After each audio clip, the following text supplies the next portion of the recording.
Okay so बिस्मिल्लाह करते हैं। हमारे साथ हैं अली, आमना, अनीजा, अरबाब, हिफ्जा, केरन, नफीसा, साद, सबा, सदाकत, साजिद, स्कार, शाहिद, शामिल, तहा, अमीन। अच्छा, बीएलडी वाले ग्रुप में से सिर्फ एक दो बच्चे हैं, बाकी बच्चे नहीं हैं आज। चलें, खैर, बीएलडी का सेकंड पार्ट, कंपनी लॉ। ठीक है, बीएलडी आपको पता है, आप कैप 4 का पेपर बिजनेस लॉ डायनामिक्स, और इसके अंदर आपके पास दो बुक्स हैं, volume 1 and volume 2। These classes are for volume 2। ठीक है, हम इसमें वॉल्यूम 2 पढ़ेंगे, और वॉल्यूम 2 के अंदर basically this is your study text volume 2, जो कि आई कैप की वेबसाइट से डाउनलोड हुआ है। इस बुक के अंदर बेसिकली हम कंपनी लॉ यानी कि कंपनीज एक्ट 2017 को पढ़ेंगे। ठीक है, अच्छा, जिन बच्चों ने खाली कंपनी लॉ भी देना है, वो उनके लिए कुछ खास बातें भी हैं कि पहले company law was the easiest paper.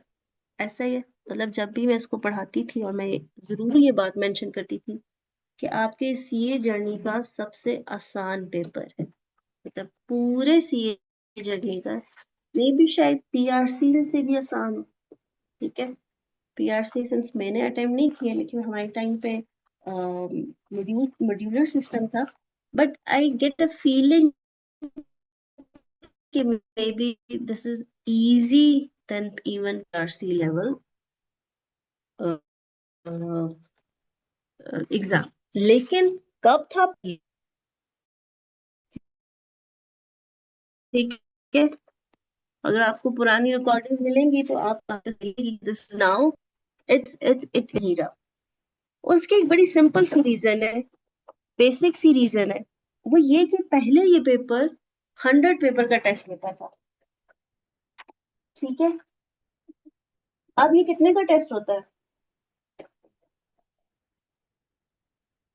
जी, कितने का टेस्ट होता है? 50 नंबर का। एक मिनट बस मुझे दीजिएगा, पेन कनेक्ट कर लूं। Just give me a minute.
Okay जी,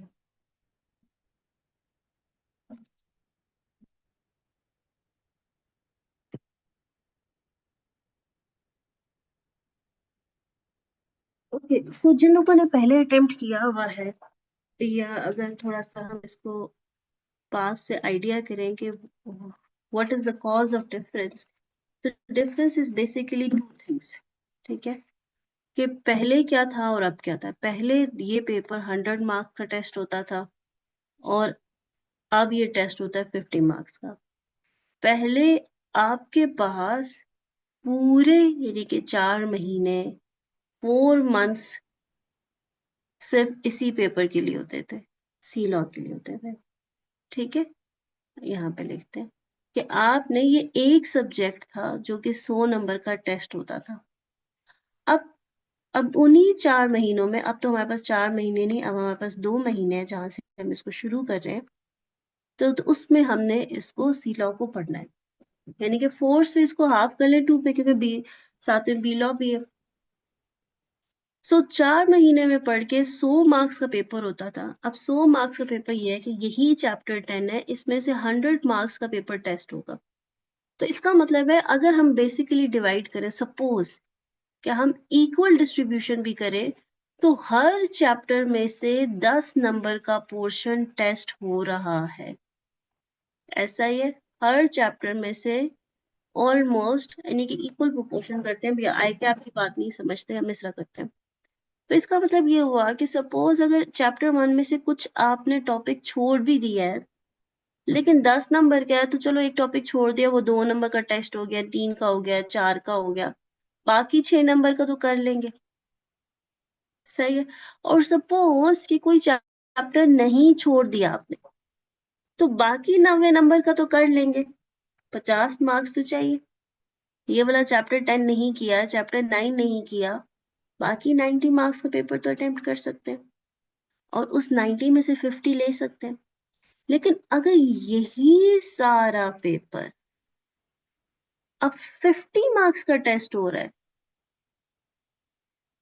यानी कि वो आपका कम हो गया, उसने स्ट्रिक्ट कर दिया। पहले जो था, इन चैप्टर्स में से रटे वाले सवाल भी आते थे, कुछ 6 नंबर वाला, 5 नंबर वाला, 4 नंबर वाला, 3 नंबर वाला। अब 50 नंबर का पेपर है।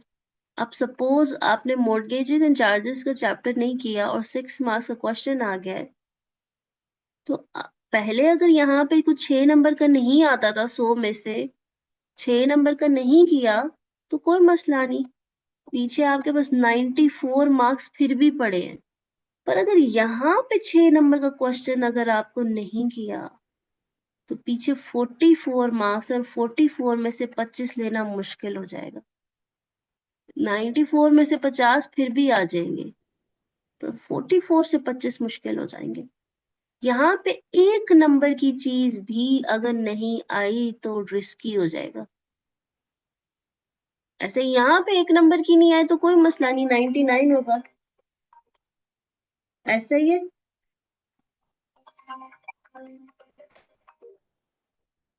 कोई फर्क नहीं पड़ेगा। बात समझ आ रही है? तो यहाँ पे अब ये चीज डिफिकल्टी की तरफ आ गई कि अब आपके पास ऑप्शन नहीं है कि आप चीजें छोड़ सकें। यहाँ पे आपने 50 नंबर का अगर पेपर है, तो 2-3 नंबर की चीज भी गलत हो गई तो प्रॉब्लम है। 5-6 का तो बहुत ही बड़ा प्रॉब्लम है, यानी कि वो पेपर है जैसे हम कहते थे ना, यार 6 नंबर का सवाल रह गया, तो कहते, कोई मसला नहीं यार, खैर।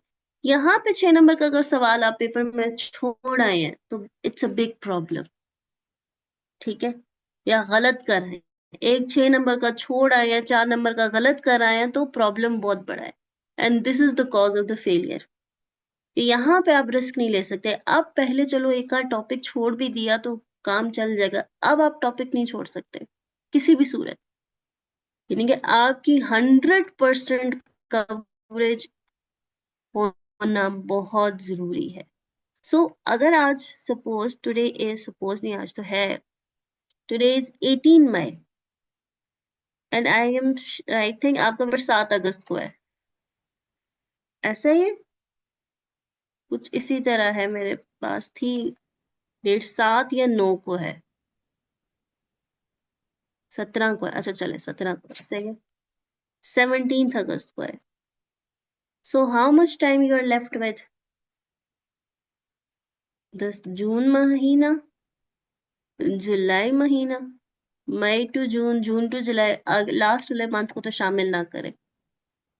ठीक है, ये 2 महीने आपके पास इसको लर्न करने के, इसको प्रिपेयर करने के, पहले सीखेंगे फिर प्रिपेयर करेंगे फिर एग्जाम देंगे।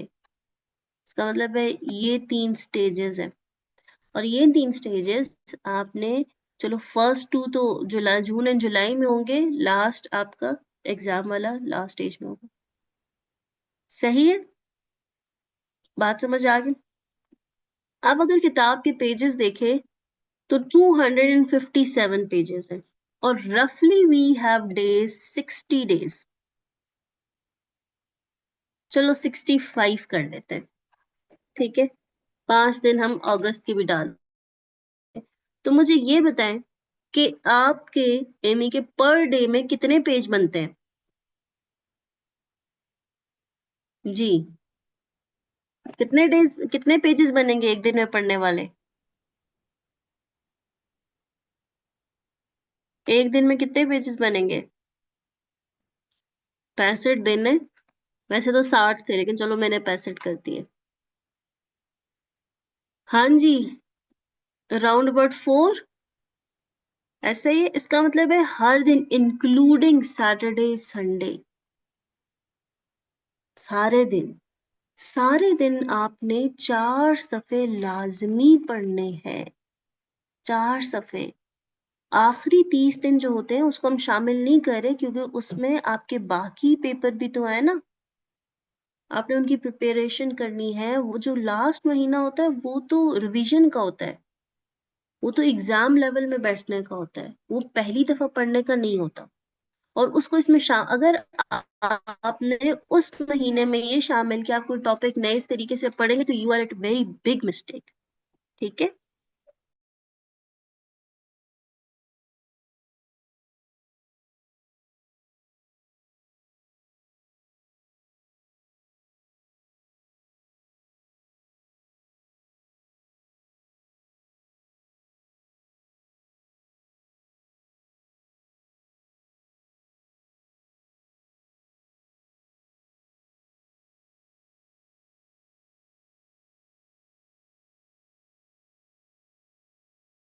Guys just give me 1 minute.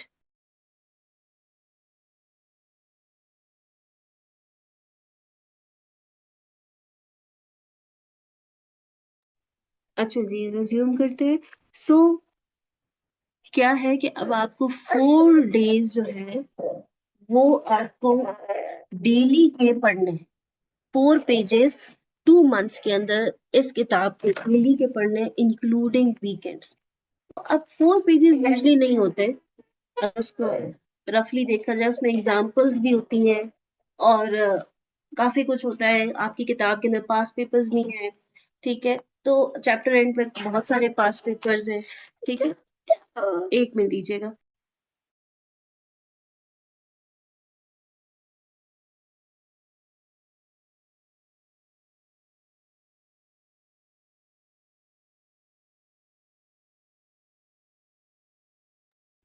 ठीक है। तो दिन में, यानी कि हर दिन पर डे 4 पेजेस भी रखते हैं, तो that's a very good strategy. ठीक है। अगर सपोज हम एक यहाँ पे चैप्टर खोलते हैं।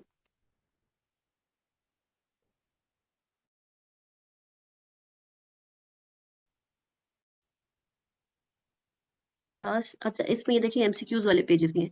तो ये चीज भी आपको सेफ्टी देगी। कुछ पेजेस ऐसे हैं, आंसर्स वाले हैं, स्टिकी नोट्स वाले हैं, समरीज वाले हैं। तो ये भी आपके लिए बड़ी आसानी है कि यार ये भी निकल जाएंगे। असल में जो कंटेंट वाला पेज होता है, suppose this is your main content. ठीक है। अगर आप यहाँ पे देखें कि ये छोटी छोटी बातें लिखी हुई हैं। सही है। ये उसकी डिटेल है। This clause then this is then we have this example. यानी कि मेन कंटेंट अगर हम लाइंस देखें तो 1 2 3 4 5 6 ऑलमोस्ट 10 लाइंस है। ठीक है। तो 10 लाइनों का तो कोई प्रॉब्लम नहीं है। Got it. तो ये भी नहीं सोचना कि हाँ 4 पेजेस हैं तो 4 पेजेस हो गए तो पता नहीं क्या हो गया, नहीं, कुछ भी नहीं है। ठीक है। नंबर 2 थिंग कि एक एलडी पार्ट 2।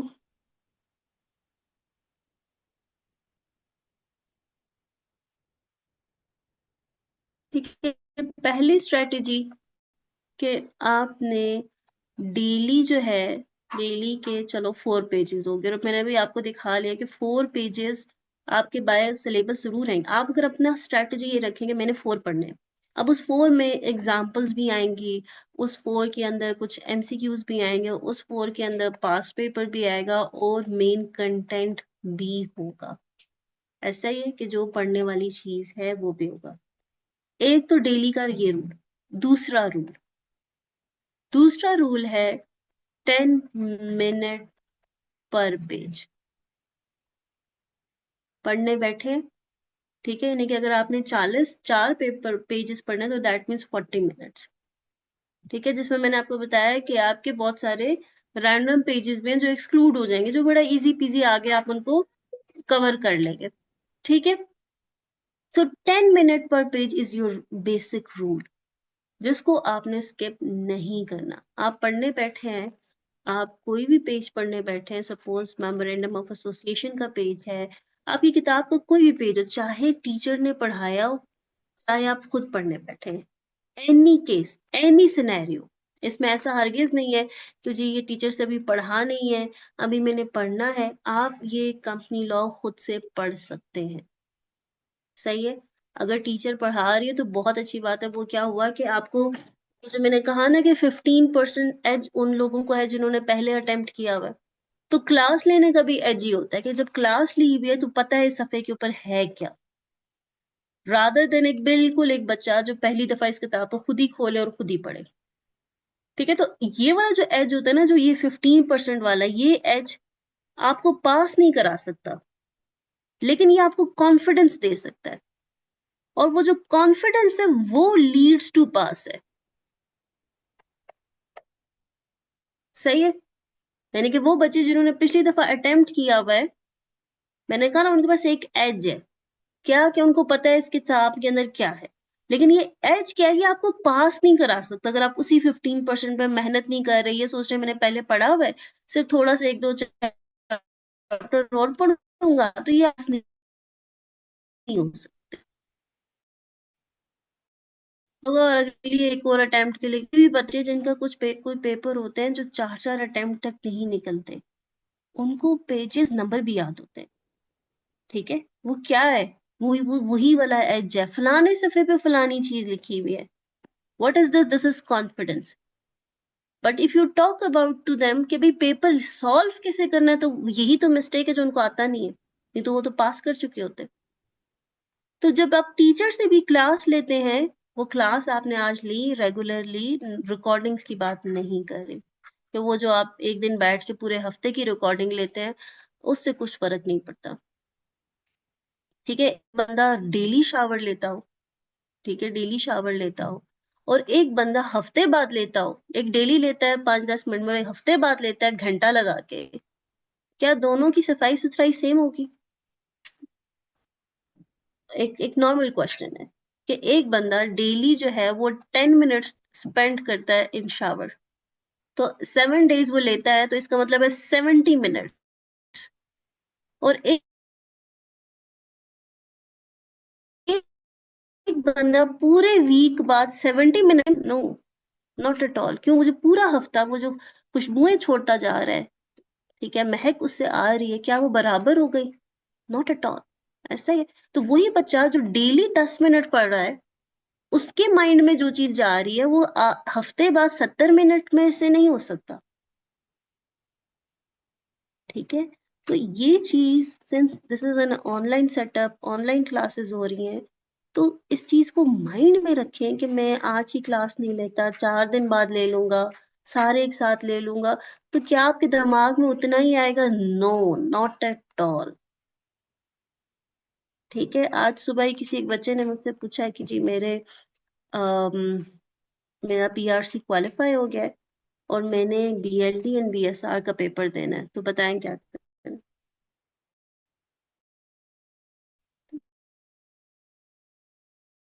मैंने कहा पेपर कोई भी उठा ले, अगर आप डिसिप्लिन्ड नहीं, अगर आप कंसिस्टेंट नहीं है, जो मर्जी कर ले, सीए पास नहीं होगा। ये दोनों चीजें जो हैं, ये दोनों चीजें 70% है, 30% is your hard work. CA के अंदर showing up every day for the class is your discipline. Reading 10 minutes per page is your consistency. और फिर वीकेंड में उसको क्लियर करना इज दी हार्ड वर्क। ये कर लिया, पास हुआ, मेरे पास आ जाए, हो ही नहीं सकता, हो ही नहीं सकता। इसकी 100% गारंटी है, ये 100% गारंटी फॉर्मूला है कि अगर आपने डिसिप्लिन्ड है, क्लासेस ले रहे हैं, रेगुलर क्लास ले रहे हैं, उसको घर में 10 मिनट पर पेज टाइम दे रहे हैं, वीकेंड पे उस पर मेहनत कर रहे हैं, हो ही नहीं सकता कि आपका पेपर फेल हो जाए। There is not a single possibility. ठीक है, कुछ रूल्स आपके सामने है करने वाले, डेली के 4 सफ़े, ठीक है, जो कि बनेंगे नहीं।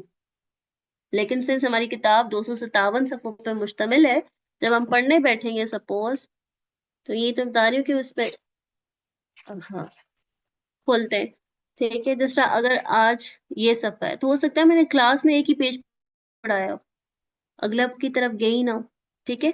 बीच में आपके पास आगे जाएँ, जो सीए और सॉरी सी लॉ और बी लॉ की किताब में थोड़ा डिफरेंस है। सी लॉ किताब में पहले वो सारा कंटेंट करता है, उसमें होती है, और फिर वो सारे पास पेपर्स एक साथ आ जाते हैं, ठीक है। सारे पास पेपर्स थे।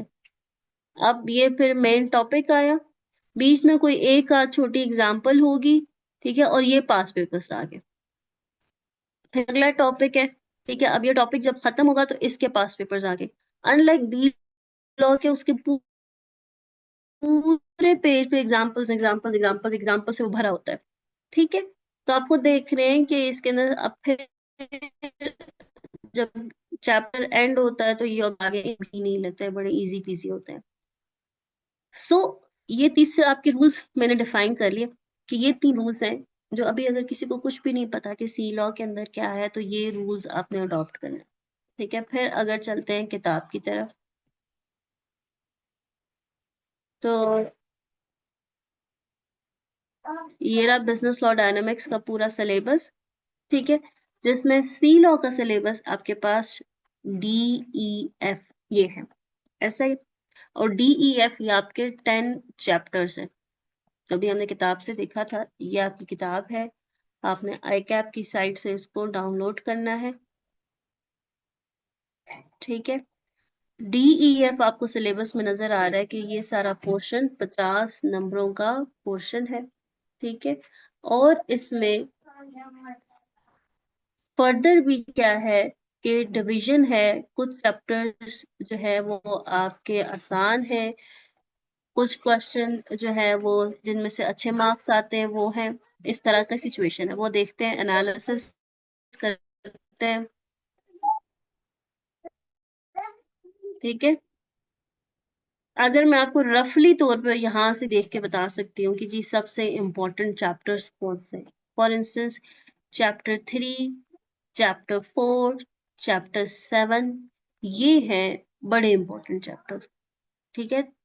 चैप्टर 4 हार्डली 2-3 सफ़ों का है, हार्डली 2 to 3 पेजेस, ठीक है। सो पीछे क्या रह गया, डायरेक्टर्स एंड चैप्टर 7, ये सबसे ना उनसे कहते हैं कि इस ये पॉसिबिलिटी नहीं है कि 50 नंबर का पेपर और उसमें इन 2 चैप्टर्स में से सवाल ना हो, चैप्टर 3 एंड चैप्टर 7, ठीक है। देयर इज नो, ये हो ही नहीं सकता कि इन 2 चैप्टर्स का सवाल ना आए एग्जाम में, टेस्ट में, ठीक है। अब मैं उसको आपको दिखाती भी हूँ। पोर्शन डी देखें, लिखा हुआ है companies act 2017, incorporation and issuance of share. अगर हम इसकी यहाँ पे डिटेल में जाएं, ये रहा, ठीक है। तो इसका मतलब क्या हुआ कि ये जो पहला जो पोर्शन है, इसके अंदर, और ये मार्क्स कितने हैं इसकी वेटेज देखते हैं, वेटेज है जनाब इसकी 12 से 17 नंबर, ठीक है। सो ये जो 12 से 17 नंबर हैं, इसमें बेसिकली आपका चैप्टर 1, चैप्टर 2, और ये है हमारे पास एक और चैप्टर है, चैप्टर क्या गया 5, ठीक है, चैप्टर 5। सो बेसिकली 12 से 17 नंबर का चैप्टर 1, चैप्टर 2, चैप्टर 5 से टेस्ट होगा, ठीक है। नेक्स्ट हमारे पास जो पोर्शन है, ये तकरीबन 10 से 15 नंबरों का है, कंफर्म कर लेते हैं 10 से 15 का, ये गलती ना कर लें जी, 10 से 15 का है, ठीक है। आप यहाँ पे भी लिख सकते हैं चैप्टर 1, चैप्टर 2, चैप्टर 5। अब जो 10 से 15 नंबर है वो है मैनेजमेंट एंड एडमिनिस्ट्रेशन। अब मैनेजमेंट एंड एडमिनिस्ट्रेशन के अंदर सबसे पहले आप ये देखें कि जो मीटिंग्स का चैप्टर था, जो मैंने आपको बताया कि जो कि है चैप्टर 7, ठीक है। अब वो एक पूरा अलग से, सॉरी ये तो पोर्शन 3 है, हम पोर्शन 2 पे थे भाई।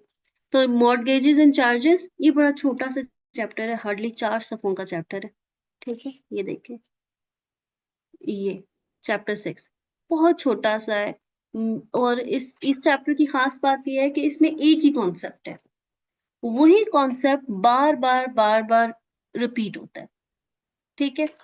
देन हमारे पास है जी management, administration, investment and disclosure of interest. तो ये अगर आप यहाँ पे देखें, बड़ा क्लियरली लिखा हुआ है, ये इन्वेस्टमेंट है एंड डिस्क्लोजर ऑफ इंटरेस्ट है। डिस्ट्रीब्यूशन ऑफ प्रॉफिट इसके अंदर आ जाता है यहाँ पे। ठीक है। आपका जो पहला पोर्शन था उसमें मैं वो डी पोर्शन था, तो मैं उसके आगे डी लिख लेती हूँ, और ये डी आ गया। फिर ई आ गया जो कि 10 से 15 नंबरों का है, और लास्ट है F, sorry, mortgage and charges भी ई में है। तो इसका मतलब है लास्ट जो हमारे पास रहता है, that is director, chief executive, meetings and accounts and annual return. पूरे हो गए। सो डी आपके पास है 12 से 17 नंबर का, ई आपके पास है 10 से 15 नंबरों का, एफ आपके पास है 20 से 25 नंबर का। डी के अंदर आपके चैप्टर 1, 2 एंड 5 आ गए। ई के अंदर आपके चैप्टर 6, 8 एंड 9 आ गए, और एफ के अंदर आपके आगे चैप्टर 3, 4, 7 एंड 10। तो अब आप मुझे ये बताएं, सबसे ज्यादा एफर्ट कहाँ रिक्वायर्ड है? स्मार्ट स्टडीज क्या कहती है? जी, सबसे ज्यादा एफर्ट कौन से पोर्शन में? एफ में। लेकिन एफ का अगर सीक्वेंस देखें तो हमें ऐसा ही है कि पहले चैप्टर 1 और चैप्टर 2 पढ़ना है। तो जब चैप्टर 1 और चैप्टर 2 पढ़ेंगे तो आप ये समझ लेंगे आपने 8 मार्क्स का तो तकरीबन प्रिपेयर कर लिया। ऐसा ही है अगर चैप्टर 5 को भी शामिल नहीं करते, और उसके बाद फौरन बाद ही आपका एफ वाला पोर्शन इंपॉर्टेंट पोर्शन आ गया। हम ये भी कर सकते हैं, जब हम पढ़ रहे हो तो हम director, chief executive, meeting and accounts कर लें पहले। जो हमारी स्ट्रैटेजी होगी वो हम इसी तरह करेंगे कि पहले हम डी के फर्स्ट 2 चैप्टर्स पढ़ें, और कि ताकि सपोज हम जो पासिंग मार्क्स है, यानी कि 12 से 17 प्लस 20 से 25, ये वाले सबसे पहले प्रिपेयर कर लें। और आपको पता है जो चीज आप पहले प्रिपेयर करते हो, फिर आपके पास रिवीजन का टाइम होता है, 1 रिवीजन, 2 रिवीजन, 3 रिवीजन, 4 रिवीजन। तो जब आपने रिविजन्स कर ली तो वो चीज पहले पढ़ने वाली बड़ी पक्की हो जाती है। ठीक है। तो हमारी स्ट्रैटेजी भी यही रहेगी, पहले हम चैप्टर 1, 2, 3, 4, फिर 7 करेंगे, फिर 10 करेंगे। उसके बाद फिर हम जो हमारे ई के पोर्शन है, इनके चैप्टर 6, चैप्टर 8 एंड चैप्टर 9 करेंगे। ठीक है। और यही है स्मार्ट स्टडीज के आपके जो रूल्स मैंने आपको लिखवाए हैं, उसमें डेली क्या पढ़ना है, 10 मिनट पर पेज है, तीसरा चीज डिसिप्लिन होना, और चौथी चीज स्मार्ट स्टडी। स्मार्ट स्टडी का मतलब होता है कि आपने जो अपना टाइम है एलोकेट करना है according to the percentage of the topic, कि जितने का वो टॉपिक टेस्ट हो रहा है आपने उतना ही टाइम उस पे लगाना है, उससे ज्यादा या कम में नहीं करना। ठीक है। बात समझ गए?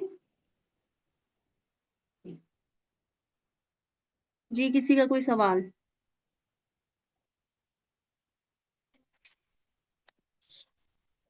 Any question?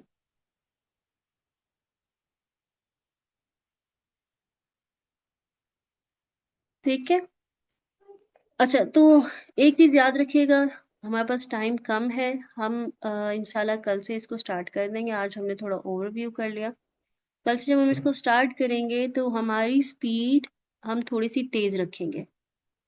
ठीक है। आसान टॉपिक्स हैं, चीजें समझ आने वाली हैं, पढ़ने वाली है, तो हम अपनी स्पीड अ लिटिल बिट हमारी इंक्रीज होगी। सो जो बच्चे हमारे साथ बी लॉ पढ़ रहे हैं तो वहां पे हम बड़े एक नॉर्मल पेज से चल रहे हैं, पर यहाँ पे क्योंकि चीजें ज्यादा आप देख रहे हैं, पेज के ऊपर कंटेंट ज्यादा है, और ऐसी चीजें याद होने वाली चीजें, पॉइंट पॉइंट पॉइंट पैराग्राफ्स हैं। ठीक है। बी लॉ में क्या है, एक एक पॉइंट, एक एक चीज एक्सप्लेन करनी है। यहाँ पे इस तरह की वो चीज नहीं है, एक कॉन्सेप्ट देना है और आगे हम चलेंगे। कहीं पे फ्लो है, कहीं पे कुछ इस तरह की चीजें हैं, कहीं पे रेपिटेशन है। ठीक है, तो इंशाल्लाह कल से शुरू करेंगे हम चैप्टर 1 से। आपको मैंने ये भी बता दिया कि हमारा पैटर्न क्या होगा। ठीक है, आप लोगों से क्या रिक्वायर, ये 4 चीजें आप लोगों से रिक्वायर्ड है। अगर तो आपने ये 4 चीजें की, ठीक है, किसी का पेपर फेल नहीं होगा, हो ही नहीं सकता किसी का पेपर फेल। और ये इस पेपर के लिए नहीं है, ये बाकियों के लिए भी। अगर आप सीए का कोई भी पेपर, तो अगर आप सपोज एफआर पढ़ रहे हैं, तो अगर आपने आज एफ की एक क्लास छोड़ दी, इतना नहीं कि आप खुद हैरान रह जाएंगे कि नहीं। ठीक है, एक क्लास या टास्क की कोई एक क्लास लूज कर दी, ठीक है, तो वो आपको बहुत टेंशन देगी कि इवन आप कहीं दोबारा भी सुन ले, रिकॉर्डिंग भी सुन ले, लेकिन वो पेस नहीं बनती। ठीक है, तो कंसिस्टेंसी के उसको डेली का करना।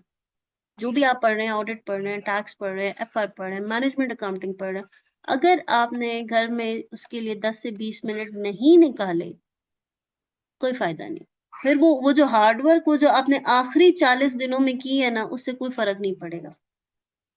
होता है ना कि जी छुट्टियां मिल गया, चलो आखिरी दिनों में आप पढ़ाई करते हैं, नो, उससे फर्क नहीं पड़ेगा। वो 30% काउंट करती है, बाकी 70% ये दोनों चीजें। अगर आपने पूरा सेशन डेली क्लासेस ली हैं, उसको डेली का डेली किया है, तो आखिर में आपको सिर्फ और सिर्फ 30% मेहनत की जरूरत है। सिर्फ 30% हार्डवर्क करेंगे, पेपर पास हो जाएगा। ठीक है, आपने ये वो वाला बच्चा नहीं बनना कि जिसको सफे नंबर भी याद है। कुछ भी नहीं मिलेगा सफा नंबर याद करके, कोई फर्क नहीं पड़ेगा। आपको पास का टाइटल चाहिए, और पास ये 4 काम करने से हो जाता है। ठीक है, हमने हरगिज लॉयर नहीं बनना, हमने वकील नहीं बनना। हमें सफा अगर नंबर भी याद है तो ये कोई फखर वाली बात नहीं अगर पेपर पास नहीं है। आपको बहुत सारे, अगर आप किसी कॉलेज में जाएं तो कुछ बच्चे मिलेंगे, वो काफी पुराने होते हैं, मेरे टाइम में भी होते थे, उनको एक एक चीज पता होती थी। एक एक चीज मैं अक्सर सोचती थी, यार इसको ये भी पता है कि फलानी बुक में फलानी जगह पे ये बात लिखी हुई है, पर इसका पेपर क्यों नहीं पास होता। मतलब एक बंदे से हम जाके खुद पढ़ते हैं कि अच्छा तुम, वो उसको इतना अच्छा आता है, लेकिन उसका पेपर फेल, हमारा पास हो गया उसी से पढ़ के।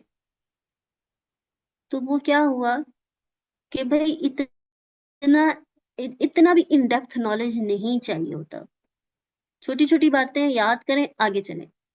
जो सफे पे लिखा हुआ पढ़ लिया 10 मिनट, अगर 10 मिनट पढ़ लिया है, सफा पूरा नहीं हुआ, छोड़ दो वो लाइन, आगे चलो। क्यों, वो दिमाग के अंदर नहीं घुस रही। ठीक है, अगर सपोज आप एक पेज पढ़ने बैठे हैं, मैं ये पेज पढ़ने बैठी हूँ, ठीक है, फीचर्स ऑफ द कंपनी का पेज है, और मेरा 10 मिनट की टाइमलाइन गुजर गई, सपोज 12 मिनट भी गुजर गए, और मुझे नहीं समझ, छोड़ दो इस सफे को, अगले सफे पे चले जाओ। दोबारा बैठना फ्रेश माइंड के साथ, हाथ मुंह धो के क्लियर हेड के साथ बैठना, समझ आ जाएगी। ठीक है, वेरी बेसिक रूल। नहीं समझ आ रहा, go to the next page, दोबारा उस पर बैठ जाना। ठीक है, दूसरा अकाउंटिंग का अगर ये क्वेश्चन नहीं हो रहा, आपने 4 दफा कर दिया है, छोड़ दें उस सवाल को, ब्रेक लें, रेस्ट करें, दिमाग को भी ब्रेक दें।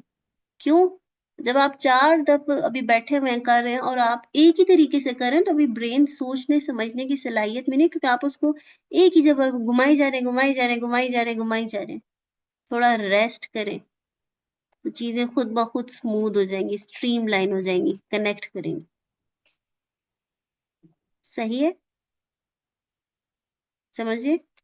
अगर आप लोगों, एक काम की बात बताती हूँ एक लास्ट में, किसी को पता है इस लफ्ज का मतलब क्या है? ये मैंने लफ्ज क्या लिखा हुआ है?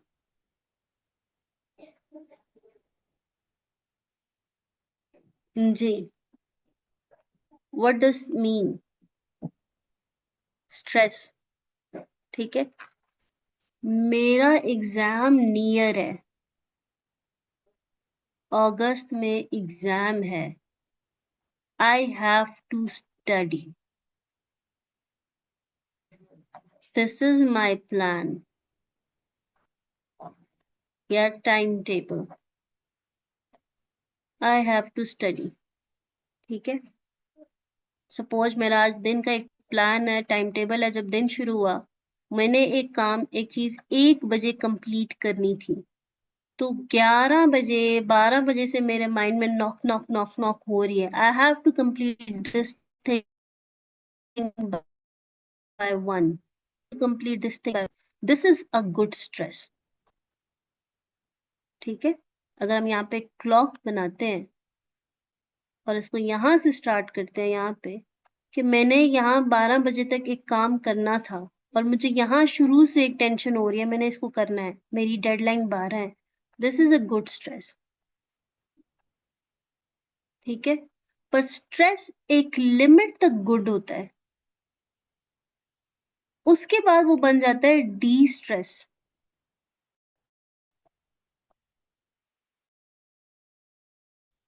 Distress. This harmful. You have to take good stress, but distress में नहीं जाना. ठीक है. जो स्ट्रेस होता है उसकी कंडीशन क्या होती है, मैं आपको बताती हूँ. उसकी कंडीशन ये होती है कि there is a clock in your mind, ये नॉकिंग इन योर माइंड, कहते हैं यार ये काम करना है, ये काम करना है. This is good stress. और डिस्ट्रेस की कंडीशन क्या होती है कि आपने अपने दोनों हाथ अपने माथे पे रखे हुए और आप बैठे हुए. This is distress. ठीक है.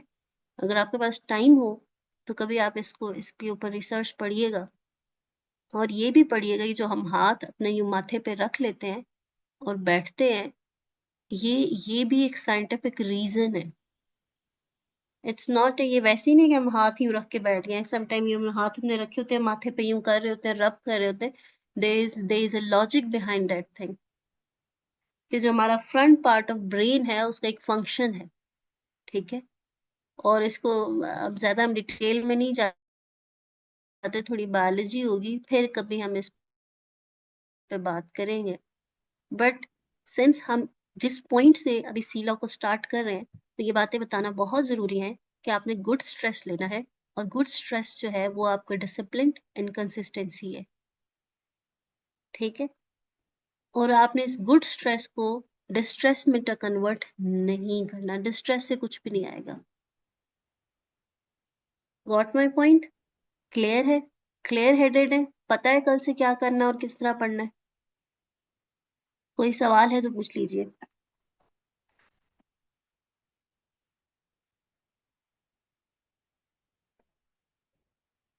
पीआरसी में बताना चाहिए था मेरे ख्याल में. चलिए, अगर पीआरसी में नहीं पता चला, अभी पता चल गया तो अभी भी सही है. ठीक है. कभी ना पता चलने से पता चलना तो सही है. हमें तो कभी किसी ने नहीं बताया. ठीक है.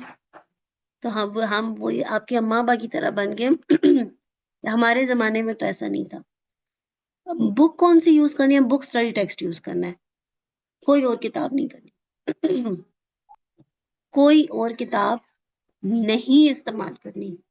हाँ, अगर आपने स्टडी टेक्स्ट पढ़ लिया है, ठीक है, वैसी हेल्पिंग के लिए पढ़ना चाहते हैं तो ले लें कोई भी. लेकिन एग्जाम की तैयारी और जो आपने पढ़ना है मेन, वो इसी किताब से पढ़ना है, इसके अलावा नहीं. ठीक है. कोई ऐड ऑन करना चाहते हैं आप बेशक कर लें. ठीक है. लेकिन पढ़ना इसी किताब से. ठीक है. इसके अलावा और कोई किताब. ठीक है. और वो उसकी रीजन जब हम साथ साथ पढ़ेंगे तो मैं आपको बताऊंगी उसकी रीजन भी क्या है. ठीक है. चलिए यहाँ पे करते हैं क्लास को and. Thank you so much and Allah Hafiz.